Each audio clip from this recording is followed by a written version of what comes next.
안녕하세요, YJ입니다. 금융 기본 투자론 기초 파트 여전히 하고 있고요. 드디어 챕터 2 Asset Class and Financial Instruments 부분을 시작했습니다. 드디어 시작했고요. 이 부분은 어떤 그냥 증권 시장에 대한 부분이에요. 그래서 단기 금융 시장, 채권 시장, 주식 시장, 그리고 인덱스에 대한 거, 또한 파생 시장 이 부분에 대해서 아주 깊게 들어가지는 않고 어느 정도 지식 차원에서 접근하는 그런 챕터니까요. 이 내용들에 관심 있으신 분은 들어주시면 좋을 것 같습니다. 네, 단기 금융시장을 영어로는 머니마켓이라고 그러고요. 단기 금융시장에 투자하는 펀드가 머니마켓 펀드, MMF라고 하죠. 그런 식이고, 이번 강의에 나온 주요 용어들은 단기 금융시장, 머니마켓, 양도성 예금 증서, Certificate of Deposit, 예금 증서죠. 사실은 예금 증서인데 이 영어 자체는 양도할 수 있는 예금 증서라는 그런 개념에서 쓰고 있고요. 기업 Commercial Paper, CP라고 하죠. 그렇죠? 이 위에 건 CD고, 그리고 은행 인수 Bankers Acceptance 부분, 외국 달러와 예금, 유로 달러. 이 부분은 생각보다 별거 아닌 것 같지만 자주 나오는 용어여서 이쪽 관련된 애들, 사무라이 본드, 아리랑 본드, 그건 지금 이쪽 얘기는 아니에요. 이거랑 좀 반대편 얘기긴 한데, 그런 김치 본드라는 단어도 있죠. 그런 등등등등등이 얘와 같은 편이든 반대편이든 여기서 좀 이쪽 애들과 유발되는 단어니까 그런 얘기 할 예정이고요. 레포, Repurchase Agreement 부분까지 이렇게. 사실 단기금융 상품을 투자하면서 직접 건드리거나 디테일하게 들어갈 필요는 많이 없겠지만, 그래도 어쨌거나 이런 마켓에 대한 좀 기초 부분이니까 관심 가져주시면 좋을 것 같습니다. 들어가시면은 금융시장은 지금 이번 챕터 아니면 전체적으로 크게 부채에 대한 debt market, DCM 이런 말 듣죠. 증권사 같으면 DCM, ECM, equity capital market, debt capital market, 그리고 derivative 이런 개념이 있어요. 그래서 이쪽은 제가 부채, debt이라고 쓴 건 좀 광범위한 거죠. debt은 본드, 그리고 론, 대출 이런 거 다 포괄하, 론이 대출이죠. 그러니까 포괄하는 그런 부채의 전반적인 liability가 BS 상에는 최상위 개념이겠지만 어째 그런 상위 개념을 debt을 쓴 거고요. equity는 equity겠죠. 그래서 이번에는 보통 equity는 당연히 만기란 게 없어요. equity랑 derivative 만기가 있겠지만 equity는 만기가 없이 사실상 영구히 가면서 중간에 자기가 팔던 사던 하는 개념이고, debt, 부채 쪽은 만기가 있죠. 만기가 있기 때문에 만기가 있고 그 중에서 만기가 보통 1년 이내인 시장에 있는 상품들을 단기 금융시장, 머니마켓이라고 하고요. 1년 이상 되는, 1년 초과되는 부분을 일반적인 채권시장, 본드마켓, 대출도 있을 수 있겠지만 그런 시장이라고 할 수 있어요. 그래서 오늘은 단기 금융시장을 할 예정이고요. 보시면 2-1의 단기 금융시장 하고, 그 다음 채권시장, 여기까지가 떼시고요. 그 다음 주식, 파생, 인덱스 이런 개념으로 강의를 진행할 예정이니까요. 관심 있으신 챕터 위주로 들으시던가 아니면 전체적으로 한번 리마인드 차원에 들으시면 좋을 것 같습니다. 네, 주식, 파생, 인덱스는 그 시간에 할게요. 단기 금융시장, 일단 주요 상품들은 트레저리 빌, 미국 국채인데 단기 미국 국채죠. 그리고 Certificate of Deposit, CD라고 하죠. CD, Commercial Paper, CP, Bankers Acceptance, 이건 슬래시라더라고. BA, 그 레포 앤 리버스 둘 다 하나 정반대의 상품이긴 하죠. 레포랑 리버스가 있고, 레포 리버스겠죠. 그리고 페더럴 펀즈라는 개념이 있고, 유로 달러가 있고요. 실질적으로 사실은 좀 더 사용할 수 있는, 그러니까 단기 금융시장 일하시는 분 다 필요하겠지만 대체 투자나 일반적인 금융에 있어서는 트레저리 빌이랑 유로 달러, CP 이 정도가 사실은 실질적으로 좀 자주 나오는 개념인 것 같아요. 네. 트레저리 빌은 들어갈게요. 트레저리 빌의 경우는 머니마켓에서 가장 시장성이 높은 투자 대상이 양도 많고 거래량도 많고 그러겠죠. 그래서 가장 시장성이 높다는 개념이고요. 트레저리 빌은 영어로 하면 short-term government security, 증권이에요. 단기 정부 증권이고요. issued at a discount from face value, 어떤 액면가 20배, 1000만, 10만 불이 있으면 액면가 10만 불이면 99,000불에 발행해서 나중에 10만 불을 받아감으로써 이제 요 차액이 내 이자나 마찬가지인 거죠. 그래서 디스카운트 할인 발행을 하는 거예요. 그리고 returning the face amount at maturity, 만기에 face value, 아까 적힌 금액을 만기에 받고 살 때는 디스카운트 할인해서 약간 싸게 사서 나중에 다 받으면 그게 그 차액이 나의 이자인 거죠. 그런 개념, 할인 판매를 하는 개념이고요. 정부는 TV를 발행해서 단기 자금을 정부에서 조달하면서 투자자들은 액면가에서 할인된 금액으로 매수하고 만기에 액면가로 회수해서 결국은 그 차액이 수익이 되는 거죠. 그런 개념이고요.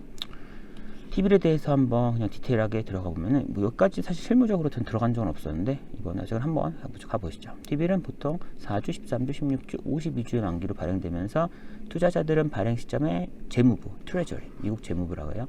직접 매입하거나 뭐 발행할 때 직접 사거나 2차 시장이 있겠죠. 그래서 거래 시장에서 딜러로부터 TV를 매입하는 방식으로 뭐 그러니까 증권이랑 비슷하죠. IPO 할 때 들어가거나 아니면 세컨더리 마켓 거래 시장에서 이미 발행된 걸 사거나 뭐 대부분이 다 비슷한 개념이죠. 특히 유동성이 높은 것들은 거래 시장이 당연히 있겠죠. 네, 그런 거고요. TV는 유동성이 매우 높은 자산임. 그래서 유동성이 매우 높다라는 단어가 유동성 뭐 잘 그냥 빨랑빨랑 팔린다는 얘기인가? 라지만 맞는 말인데 이론적으로는 좀 들어가 보면은 highly liquid한 유동성이 높다는 거는 they are easily converted to cash. 일단 현금으로 쉽게 빠르게 현금으로 빨리 전환이 돼야 돼요. 한 달, 두 달, 세 달 걸리면 안 되겠죠. 빨리 유동성이 높다는 거는 뭐 일주일, 하루면 좋죠.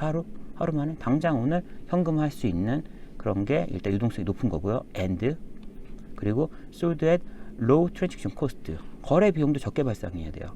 지금 제가 뭐 오늘 10억짜리 뭔가 증권이 있어요. 그게 팔면 곧장 오늘 현금화가 되는데 거래 비용이 10억짜리인데 1억이래요. 그래서 9억 받을 거야. 그러면 기분 안 좋죠. 그런 걸 유동성이 높다고 하진 않아요. 거의 내가 가지고 있는 그 가치와 유사한 가치로 빠르게 현금화할 수 있어야 유동성이 높은 거죠. 그래서 sold at low transaction cost. 코스트가 많이 들면 안 돼요. 좀 약한 코스트를 주고 가야죠. 10억짜리를 싹 팔았을 때 9억 9,999만 원 정도 받으면 그래도 아주 유동성이 있다고 볼 수 있겠죠. 그리고 with little price risk. 프라이스 리스크도 좀 크지 않으면 좋을 것 같아요. 근데 이거는 중간에 거래시장에서 사고 팔 때 가격이 변하죠. 뭐 단순히 얘기하면은 뭐 지금 우리가 요즘에 금리가 3%여서 제가 100억짜리 1년에 3억 이자 받는 뭐 채권을 샀어요. 근데 요즘 세상이 바뀌어서 100억이면은 4억을 받아야 된대요. 금리를. 그러면 100억에 3억 받는 내 거는 아무도 100억에 안 사겠죠. 100억 주면 4억을 매번 이자 기간에 받을 수 있는 상품들이 있는데 누가 3억 받는 거 사요? 그럼 이거는 99억이 되든 98억이 됐든 어느 정도 가격이 떨어지겠죠. 그러니까 내 거는 뭐 100억에 매년 3억이 똑같은데 시장 상황이 더 금리가 올라가서 더 많이 주거나 더 금리가 낮아서 더 덜 주게 되면 내 기존 내 거 이미 가지고 있는 내 거의 상대적 가치는 다르게 되겠죠. 더 비싸지거나 더 싸지거나 시장 상황에 따라서 내 건 그대로지만. 그래서 가격이라는 건 항상 내게 망하거나 못 받는 리스크도 있지만 내게 말짱해도 주변 환경이 바뀌면 상대적인 내 가격 시장에 거래 시장에서 팔 때 가격이 바뀌게 돼요. 그런 거 프라이스 리스크라고 하죠. 그럼 프라이스 리스크 적어야 된다는 그런 부분이 유동성이고요. 기본적으로는 빠르게 거래 비용 덜 들다. 이 부분이 유동성이 매우 높다는 단어의 정의인 것 같아요. 네. 그래서 트레저리 빌은 그냥 어떻게 표시되냐면은 월스트리트 저널 온라인이라는 데 들어가 보니까 이제 얼마 전이죠. 제 자료 만드는 2020년 4월 14일 날 들어가 보니까 자료가 쭉 있어요. 훨씬 길어요. 지금 만기가 지금 4월 14일 날 조회했는데 4월 26일 만기부터 4월 27일, 28일, 29일 뭐 쫙 있는데 그건 다 하는 거 의미 없을 것 같아요. 일단 4월 쪽에 있는 거 한 줄 가져왔고 5월 쪽에 있는 거 한 줄 가져왔고 6월 쪽에 있는 거 한 줄 가져왔고요. 사실 이 세 줄 사이에 뭐 한 수십 개가 있어요. 그러니까 데이터가 진짜 많죠. 그런 거고 발췌했으면 일단 오늘이 4월 14일이면은 4월 26일까지 12일 남았죠. 그리고 5월 26일까지는 42일 남았고 데이 투 매추리티 만기까지 남은 날들이 그리고 6월 23일까지는 70일 남았어요. 이 채권들은 가격이 얼마일까요? 보시면은 비드 에스크 이거는 딜러의 관점이죠. 딜러가 사는 거는 우리가 파는 가격이죠. 저는 딜러한테 팔아야 되잖아요. 그렇죠? 그러니까 딜러가 사는 게 내가 파는 거, 내 파. 그리고 에스크 딜러가 이 가격 살래요? 하는 게 그러니까 내가 사는 가격, 딜러가 파는 가격. 난 이렇게 딜러가 이렇게 팔아야 하는 게 내가 사는 거니까 내 사는 가격. 그래서 당연히 내가 비싸게 사고 왜냐면 딜러가 나한테 비싸게 팔고 딜러가 제 걸 헐값에 사서 딜러가 저한테 비싸게 팔겠어요. 그래야 지가 마진이 생기니까. 뭐 나쁜 건 아니에요. 사기가 아니죠. 그런 거기 때문에 싸게 사서 비싸게 판다. 딜러 관점은 나는 비싸게 사서 싸게 판다. 이런 개념이고 그거 사이를 스프레드라고 해요. 그런 개념이고 일단 여기는 수익률로 나와 있으니까 반대죠. 수익률이 높은 게 싸다 뭐 이런 개념이 있어요. 채권은 지금 제가 설명할 수는 없지만 일단 가격으로 전환해서 얘기하시죠. 그래서 42일 남으니 빨간 점선 있는 뭔 소린가요? 해서 지금 0.31% 수익률, 뭐 비드든 에스트크든 어떤 거 간에 0.3%의 수익률이래요. 그럼 이거는 밑에 써 있죠. 1년을 360일로 환산한 연환산 기준이에요. 연환산 기준 0.3% 이자인데 난 40일이잖아요. 360일이 아니라 365일이 아니라. 그러면 실제는 0.3%가 아니겠죠. 실제 받는 이자는. 그래서 실제 해당 날짜로 제한산이 필요해요. 일단 연환산이에요. 연환산. 볼까요? 그럼 에스크 프라이스 지금 이쪽 부분을 볼게요. 그러면은 에스크드 이거죠. 에스크드 0.3% 1년에 0.3% 360일로 했으니까 360일에 0.3%인 거에 42일은 실제 얼마일까요? 보시면은 0.3%인데 실제는 360일분의 42일 42일짜리다 보니까 361분의 360일을 온전히 다 하면 0.3을 다 가져가겠지만 360분의 42 42일분만큼만 가져가는 거니까 실제 해보면은 0.3이 아니라 0.035%의 이자를 받게 되는 거예요. 뭐 할인율이겠죠. 이만큼 싸게 사서 원금을 나중에 받게 되는 거죠. 그럼 가격은 이만큼 싸게 사야 되는 거잖아요. 그렇다는 얘기는 20, 100, 1000만 만불짜리 액면가 페이스 밸류라고 그러죠. 페이스 밸류 만불짜리의 그 TV를 얼마 할인해서 파냐? 그럼 1 빼기 0.00 하면 이게 할인율인 거죠. 그러면 결국은 9,996.5불 5달러에 사는 거예요. 그러면 3.5달러 싸게 사서 나중에 만불을 받으면 3.5달러를 더 받게 되는 거죠. 그러니까 이 차액인 3.5달러가 나의 그 이자 수익인 거죠. 이걸 투자함으로써 결국은 이렇게 되고 또 비드 프라이스도 한번 볼까요? 그럼 비드 프라이스는 3.1% 0.31%였잖아요. 똑같아요. 0.31%는 1년 그러니까 360일 기준이니까 우리는 42일짜리니까 360분의 42에서 실제는 0.0362% 그래서 에스크 프라이스는 만불에서 까면은 이거다. 결국은 비드 프라이스가 내가 파는 거고 에스크 프라이스가 내가 사는 거잖아요. 나는 얼마에 살까요? 9996.5에 사고 내가 팔 때는 9996.383에 파는 거죠. 요 차익인 얼마인가요? 0.5와 0.383의 차이는 0.117 이 정도가 이 딜러의 스프레드인 거예요. 근데 여기서 그냥 넘어가면 안 되고 하지만 뭔가 이상해요. 그리고 옆에 에스크드 일드라는 개념은 왜 설명 안 해요? 물론 아무도 안 궁금하겠지만 해야 돼요. 설명을. 그래서 말씀드린 거고 의문이 생겨야죠. 365일인데 1년은 360일로 했잖아요. 당연히 그거에 따른 오차가 있죠. 근데 이제 어쩌거나 그 위에 실제 가격은 이렇게 산정이 되기 때문에 실질적으로 365일 기준의 수익률을 계산해 봐야 될 거잖아요. 그리고 투자 대비 회수 개념이 아니잖아요. 우리가 지금 수익률이란 거는 100을 투자해서 105를 벌면은 5%의 수익률이 났다라고 이제 1년에 하는 거죠. 들어간 돈에 받은 돈 해서 이게 1.05%니까 여기서 1%를 그러니까 원금을 빼면 어쨌거나 100.105%죠. 어쨌거나 그래서 이거는 결국 여기서 백 1 해서 5%가 우리의 수익률이라고 나오는 거잖아요. 결국은 투자 금액 대비 받은 돈이잖아요. 위로. 근데 이거는 지금 투자 금액 대비 받은 돈으로 하면 다르죠. 그러면은 지금 에스크드 일드, 에스크드 프라이스 경우는 우리가 요거 샀어요. 그리고 999.6.5에 사서 만을 받았으니까 만이 위로 가야 되죠. 그쵸? 나의 수익률은 이건 거고 연환산을 하면 42일의 수익이 이건데 365일로 연환산까지 해주면 연수익률은 실제 에스크드 프라이스, 에스크드 일드 0.3%가 아니라 실제 365일 기준으로 연환산한 내 투입 금액 대비 회수 금액으로 산정한 정상적인 수익률은 0.304%가 되는 거예요. 0.3보다 조금 더 올라갔죠.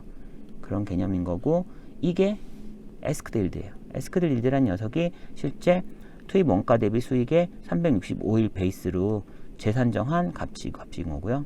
그래서 에스크드 일드. 에스크 수익률이 0.3%였지만 실제 365일 베이스로 투자 금액 대비 회수 금액으로 다시 산정했을 때는 0.304%다 라고 친절하게 여기서 계산해 준 거예요. 한번 뭐 딴 거라도 계산해 보시면은 샘플로 뭐 제가 중간 거 했으니까 위 거나 아래 거 해보시면 요거는 이해할 수 있을 것 같아요. 네.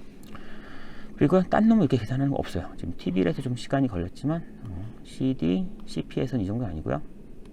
CD란 단어 듣잖아요. 그 컴팩트 디스크는 아니죠. 예.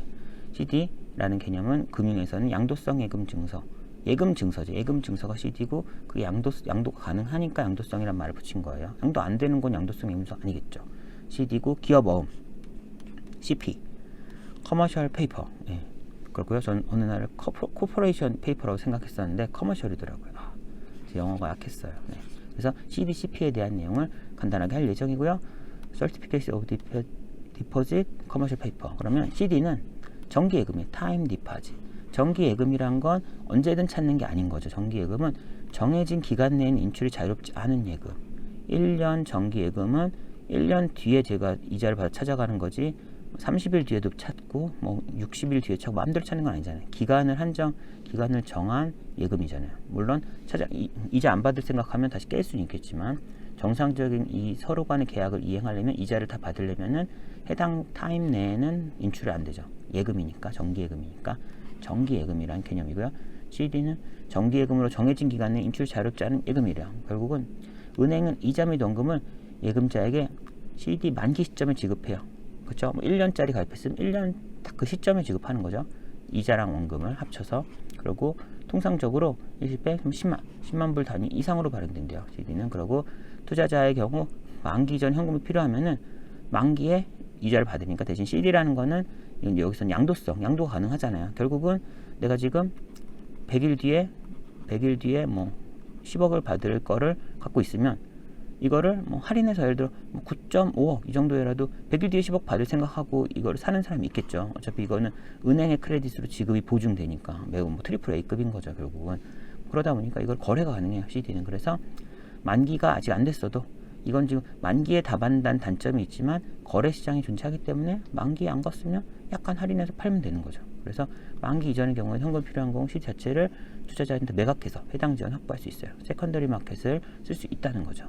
그리고 뭐 그렇기 때문에 MMF에 CD가 들어있는 거죠. 거래가 자유로워야 들어있는 거지 가지면 만기까지 묶여요 하면은 단기 자금이라는 그런 리퀴디티를 가지고 있는 자산이 아니게 되는 거죠. 근데 이거는 거래 시장이 있고 아마 트랜지션 코스트가 되게 작을 거예요. 좀 정형화돼 있다 보니까. 그러니까 이거는 단기 시장, 단기 금융시장에 쓸 수 있는 그런 상품이 되는 거죠. 그리고 CD는 우리나라 한국처럼 한국도 예금자보 뭐 이런 개념이 있죠. 미국 연방예금보험공사 DFIC 연방향사 페더럴이죠. 그 주를 넘나드는 애들이 페더럴 개념인데 페더럴 데포짓 인슈런스 코퍼레이션 뭔가 단어가 되게 그래도 쉽네요. 명확하죠.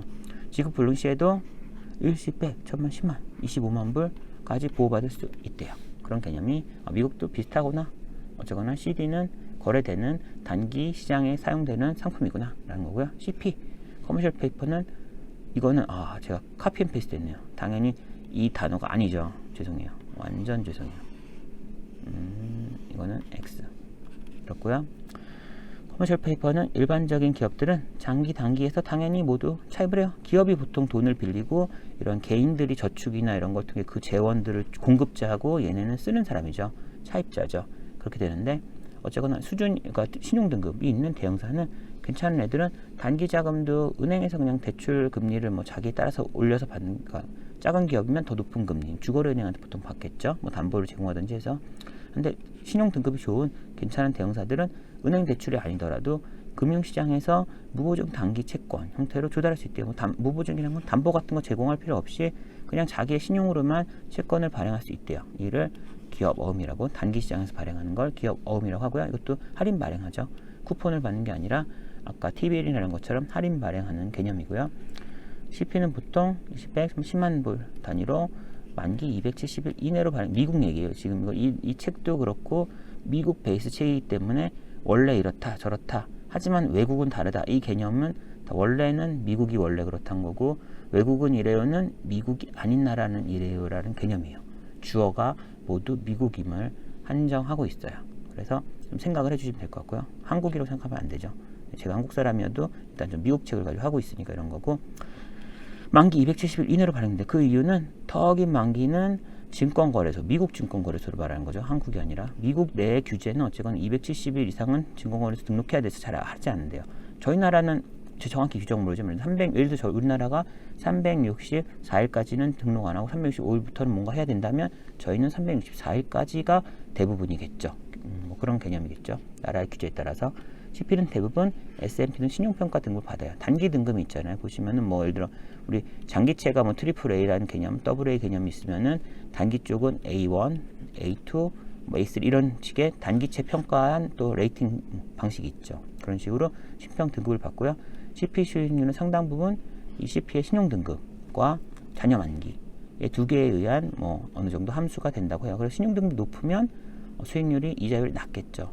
대신 만기가 엄청 많이 남았으면 조금 이자율이 높아야 될 거고요. 뭐 이런 개념. 결국은 이 원금이나 이런 걸 못 받게 되는 불확실성에 기인하는 거니까 신용 등급이 높은 녀석한테는 못 받을 확률이 낮을 거고, 신용 등급이 높던 낮던 어쨌거나 만기가 멀리 있으면 시간이 멀리 있기 때문에 그만큼 리스크는 증가할 거고요. 뭐 그런 개념이겠죠. 과거 대부분의 CP는 금융회사가 아닌 기업에서 옛날 이 과거나 뭐 2010년, 2005년 이 정도를 얘기하는 그 이전을 말하는 것 같아요. 여기서의 과거는. 그러고 2000년대 이후, 뭐 2010년 전후 이후, 2005년 이후일까요? 그 정도에는 ABCP가 증가했대요. 그래서 여기서 나온 ABCP 뭐 이런 개념들이 사실은 그 제가 옛날에 설명했던 미국 금융위기 때 MBS도 어쨌거나 Asset-Backed Security 뭐 유사한 개념이긴 하죠. 그런 애들이 막 증가한 거죠. 그때가 2008년이었나요? 뭐 그때가 이제 드디어 열심히 많이 발행하는 시점인 것 같고요. 그 좀 전부터 시작했을 것 같아요. 네, 여기서 또 넘어가시고 BA, Bankers Acceptance, 은행 인수어음이라고 하고요. 왠지 모르게 B/A라고 써요. 그리고 유로달러. 유로달러 일단 이 단어 보시면은 유로라는 단어가 미국 기준에서 유로는 넌 미국이에요. 미국 넌 US. 미국이 아닌 곳에서의 달러 예금을 유로달러라고 해요. 예. 유럽에서는 유럽으로 한정되지 않아요. 유로는 그냥 미국 밖이란 얘기예요. 그래서 미국 외 지역에 예금된 미국 달러 예금은 유로달러라고 해요. 들어가시죠. Bankers Acceptance, BA. 뭐 자주 나오는 개념은 아니고요. 저도 사실은 되게 생소했어요. 그래서 열심히 읽어봤어요. 보시면 단어 해석 보시면 an order to a bank by a customer to pay a sum of money at a future day. 보통 6개월 내에 뭐 지급하겠다는 그런 개념인데, 일단 밑에 단어 보시면은 은행에 지급이 확정된 어떤 미래에 확정된 금액이에요. 그걸 거래하는 거고요. 미래 일정 시점 해당 금액의 지급에 대해 은행에서 이미 승인이 된 accepted, 그러니까 bankers acceptance니까요. acceptance 된 것을 가지고, 그러니까 지금 이건 어떠한 acceptance가 있기 때문에 이런 거는 이제 이런 걸 거래를 하게 되면 결국 갖고 있는 소유자에게 해당 은행에서 해당 금액의 지급을 보장한다는 의미로 해석된대요. 그래서 2차 시장 거래가 된대요. 내가 BA라는 건 이미 은행에서 뭐 5월 5일 날 지급하기로 이미 은행 승인이 끝난 뭐 그런 뱅커스 액셉턴스 된 그런 서류가 있다면, 그런 증서가 있다면 끝났으니까 해당 일에 그 요청을 하면 돈을 받아야겠죠. 뭐 그런 개념이고, 그게 아니라 우리 예금은 다른 게 제가 뭐 예를 들어 10억 없지만 10억을 뭐 정기예금 가입해서 어느 날 받으려면은 제가 그 통장을 친구한테 팔았다 한들 그 통장은 제 명이고 제 도장 찍혀 있으니까 결국은 만기에 제가 가야겠죠. 인출해서 옆으로 건네줘야 되는 거지. 내 통장을 주고 도장만 좀 되려나요? 신분증 이런 거 있어야 될 거잖아요. 결국은 그거는 뱅커스 억셉트가 되지 않은 거죠. 그때 가서 인출할 때 억셉트가 돼야 되는 거고, 사전에 모든 억셉트가 돼 있는 뭐 그런 증서를 BA라고 하고, 그거는 이제 거래가 될 수 있는 거죠. 뭐 제가 아니라 A가 아니라 B, C가 갖고 있어도 이미 은행에 승인이 됐고 아직 기한이 도래하지 않아서 받지 못했을 뿐이니까, 그런 것들은 뭐 디스카운트해서라도 계속 거래가 될 수 있는 거죠. 받을 수 있으니까 그런 거고요. 유로달러 이거 자꾸 나오는데 저는 사실 되게 헷갈렸어요. 유로달러가 헷갈린 게 아니라 뒤에 막 이제 양키본드 이런 개념들이 헷갈렸는데, 일단 이번에 한번 정리해봤고요. 유로라는 개념은 일단 뭐 그냥 미국이 아닌 거예요. 미국이 아닌 곳에 있는 달러니까 달러 예금이긴 해요. 실제 달러예요. 달러인데 미국이 아니다. 유로다. 유럽은 아니지만 유럽도 되겠죠. 미국 밖의 달러 단어가 그렇게 해석되고요. 이거는 미국 은행이 아닌 외국 은행, 미국 기준의 외국 은행 또는 미국 은행의 미국 밖에 있는 지점, 그러니까 결국 물리적으로 미국 밖에 있는 곳에서 생성된 달러 예금을 유로달러라고 해요. 그럼 그게 뭔 차이가 있느냐 하면은 이름은 유로지만 일단 유럽에 한정되지 않아요. 미국이 아니면 돼요. 그리고 미국 밖에 위치했다는 것만으로도 일단 해당 은행들은 미국 연준, FRB의 규제에서 벗어날 수 있어요. 그러니까 조금 더 예금 자체에 대한 뭐 관리, 뭐 그런 부분이 조금 루즈한 거죠. 그런 개념이 있을 거고요. 유로달러 CD의 경우, 유로달러 형태의 Certificate of Deposit, 그런 승인까지 완료된 그런 예금이 있다면 거래도 쉽게 되겠죠. 유로 달러 그냥 예금은 그냥 제가 팔아도 아까 말한 제가 같이 가야 받겠지만 유로 달러로 된 예금인데 CD 이미 그러니까 유로 달러가 되었다면 뱅커스 억셉턴스 헷갈렸네요. 어쩌거나 그게 아니라 그냥 CD 양도성 예금 증서 양도할 수 있는 거죠. BA는 아까 억셉턴스의 개념 틀린 거고요. CD니까 양도성 예금 증서 양도할 수 있는 유로 달러 미국 밖에 있는 달러와 예금의 경우는 일단 거래가 가능하겠죠. 근데 어쨌거나 이거는 타임 디파짓과 다르게 정기 예금과 다르게 만기 이전에 매매를 또 현금화가 가능해요. 그렇죠? 사고 팔고 가능하니까 양도가 가능하고 그 최초 주인 따라다닐 필요가 없으니까요. 가능하고요. 근데 이제 유로 달러 CD의 경우는 미국 내 CD 대비 유동성이 조금 낮아요. 왜냐면 기본 베이스가 달러잖아요. 달러 베이스 CD인데 당연히 미국 내에 그러니까 미국 안에서 발행되는 달러 베이스 CD가 훨씬 많겠죠. 미국 밖에서 발행되는 달러 베이스 CD는 당연히 미국 내에서보다 적을 거니까 뭐 그만 거래량도 적고 또 너무 넓은 세상에서 거래하다 보니까 실제 거래 뭐 사고 파는 사람이 뭐 물리적인 시장 아니겠지만 만나기도 좀 더 어려울 테니까 유동성이 낮아요. 조금은.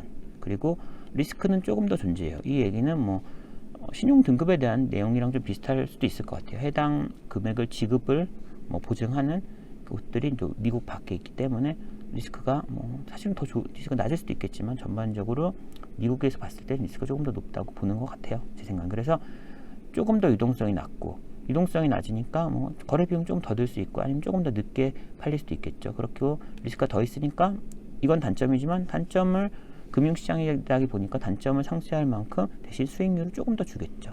그래서 어차피 나 유동성 필요 없다. 만기까지 가져갈 건데 그런 개념이면 차라리 여기 난 거죠. 그렇죠? 좀 더 높은 수익률을 가지면 되니까 그런 거고요. 그러니까 자기의 필요에 따라서 선택을 하는 거죠. 그리고 기업들은 이제 유로 달러 본드도 발행한대요. 이건 보시면은 유로 달러 미국 밖에서 달러로 되는 채권이겠죠. 그렇죠? 그런 개념 해석할 수 있는 거잖아요. 유로가 붙으면 그냥 미국 밖이에요. 일단 유로란 단어가 붙으면 미국에서 만들어낸 단어인가 보다 생각하면 될 것 같아요. 그래서 미국 달러 채권 중 미국 외 지역 유로니까 유로가 붙어 있으니까 외 지역에서 달러로 유로 달러 본드니까 달러로 발행되는 채권을 의미해요. 의미가 아니고 의미죠. 네, 그런 거고요. 이런 두 개 단어가 있어요. 그럼 외국채라는 단어랑 유로채 보시면은 여기서도 외국은 미국이 생각하는 외국이에요.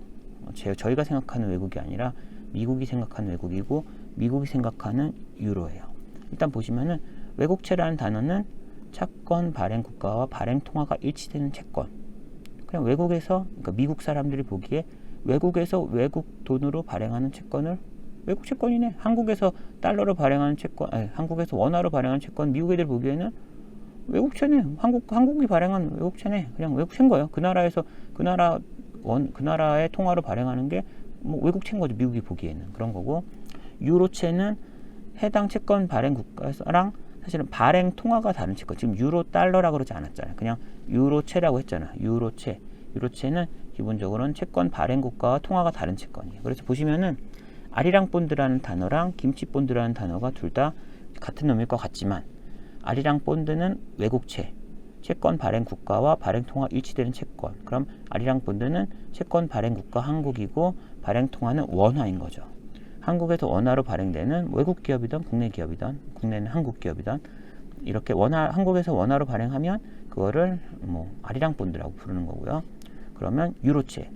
그러니까 지금 채권 발행과 통화가 다른 거예요. 한국에서 다르려면은 원화가 아닌 다른 걸로 발행해야겠죠.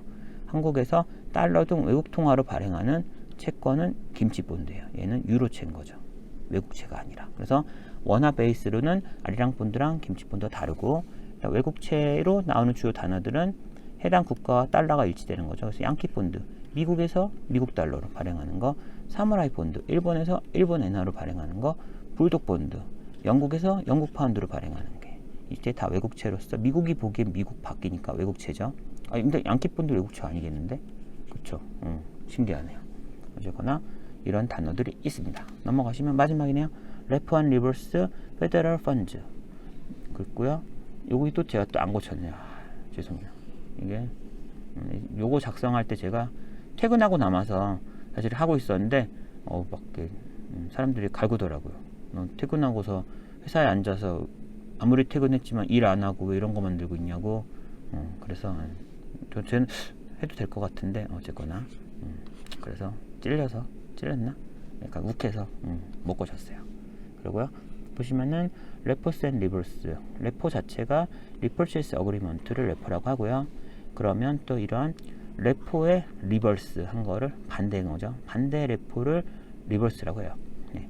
그렇게 줄여서 말하는 거죠. 그래서 레포는 리퍼체이스니까 뭔가 리퍼체이스 다시 사는 어그리먼트 계약을 하는 거예요. 일단 뭐 어떤 시점에 다시 사지 않는 파는 시점에 사는 계약까지 한 방에 해서 그럼 자동방으로 저는 지금 팔았지만 난 사는 계약까지 지금 했으니까 좀 이따 사기로 했으니까 좀 이따 사야 되는 거예요. 또 실제 그러니까 나는 사고 파는 게 단방에 확정이 되는 거죠. 그래서 정부 관련 유가증권을 가지고 있는 딜러들이 주로 하루 단위로 대출을 할 때 사용한대요. 그래서 short-term sales of security with an agreement to repurchase the security at higher price. 결국은 어떠한 이런 국채, 뭐 국채도 있겠지만 저거는 이런 채권들을 팔아요. 지금 팔아요. 파는데 그 파는 시점에서 다시 재사는 조금 더 비싼 가격으로 재사는 저는 팔았으면은 돈이 저한테 들어오겠죠. 그리고 저는 조금 더 큰 돈을 주고 다시 사기로 해요. 그 얘기는 대출하는 건 마찬가지죠. 일정이 사실상 얘를 담보로 돈을 빌리고 이자까지 쳐서 주면은 담보가 풀리는 이런 개념이랑 마찬가지인 거예요. 그래서 사실 담보대출 개념이긴 한 거죠. 이거를 리퍼체이스 어그리먼트라고 하고요. 당연히 재사는 계약까지 파는 시점에 동시에 해야지 이게 자동으로 이어지는 거지. 나중에 하면 나중에 안 할 수도 있으니까 이게 하나의 계약이 되지 않겠죠. 하나의 사고 판다가 동시에 연결돼야 되는 거니까요. 그리고 리버스 레포를 거꾸로 한다면은 팔고서 비싸게 산다. 그럼 사고서 판다? 뭐 어떤 볼까요? 한번 딜러가 정부 관련 유가증을 지닌 투자자에게 되파는 계약을 체결하면서 매입한대요. 내가 사는데 사는 순간 곧장 파는 계약을 해요. 내가 사는 순간이니까 저는 돈을 빌려주는 거겠죠. 걔한테 어떻게 빌려주고 곧장 다시 되팔면 다시 돈을 받아야 되는 거죠. 그래서 이거는 어떻게 보면 이 입장에서는 이 주체자 입장에서는 대출을 하는 거 위에 건 대출을 받는 게 되겠죠. 그런 개념이고 뭐 상대방 입장에서는 또 반대일 거고요. Federal Funds, 연방 펀즈가 뭘까요? Funds in the account of commercial banks at the Federal Reserve Bank. 이거는 약간 그 지급 준비 금액을 연방에 모아놓는 그 금액의 썸들을 어떻게 보면은 뭐 이런 Federal Funds라고 한다고 전 그렇게 알고 있어요. 보시면은 상업은행들은 은행들의 총 예금 규모에 따라 FRB 연준에 의무적으로 지급준비금을 예치해야 돼요. 이러한 지급준비금의 썸을 페더럴 펀즈라고 한대요. 이런 모여있는 금액들을. 그리고 추가적으로 나오는 건 페더럴 펀즈 레이시라는 단어가 나와요. 이거는 조금 다르지만 어쨌거나 은행별로 지급준비금이 일시적으로 부족할 때 뭐 더 해야 되는데 데일리다 보니까 플러스 마이너스 과부족이 나오는 거죠. 누구는 생각보다 넣는 금액이 더 예를 들어 어떤 부자가 엄청 큰 금액을 인출해 가면 사실은 총 예금이 확 줄어드니까 어제까지보다 조금은 지급준비금을 덜 해도 되는 거잖아요. 그러면 일단 만약 연방한테 그 돈을 빼지 않았다면 저는 지급준비금을 과하게 페더럴 펀드, 그러니까 FRB에 보내게 된 거죠. 일시적으로. 뭐 그런 개념. 하지만 또 부족할 수도 있겠죠. 갑자기 은행 퇴근 시간쯤에 어떤 자산가가 1,000억을 예금해 버렸어요. 그럼 나는 지급준비금을 더 넣어야겠죠. 뭐 이런 과부족들이 발생을 해요. 그럴 때는 은행들끼리 많이 있는 애가 없는 애한테 빌려줄 수가 있죠. 초단기 자금 빌려서 서로 메꿔주는 그런 개념이 가능하고요. 이런 것들을 이제 이러한 이자율을 쫙 하루에 오늘이 며칠일까? 예를 들어 5월 5일 날 오늘 발생한 막 은행들끼리 이런 것들의 이자율을 모아서 나오는 금리를 Federal Funds Rate, 연방 기금 금리라고 하고요. 은행들끼리 초단기 자금을 빌려줄 때 쓰는 금리가 되는 거죠. 네, 이런 개념이고요. Federal Funds는 제가 모은 총 돈인 거고 추가적으로 Federal Funds Rate이라는 개념도 있다. 이 정도 단어만 알면 될 것 같아요. 네. 여기서 끝이고요. 앞에 좀 오타들이 많이 있었는데 제가 약간 멘탈이 좀 공격받아서 좀 흔들려서 퍼펙트를 추구하지 못했다는 점 사과드리겠습니다. 네. 오늘 수고 많으셨고요. 다음 시간 또 채권, 주식, 인덱스, 파생에 대해서 또 궁금하신 분은 다음 시간도 들어주시면 좋을 것 같습니다. 네. 수고 많으셨고요. 다음에 뵈면 좋겠습니다. 안녕.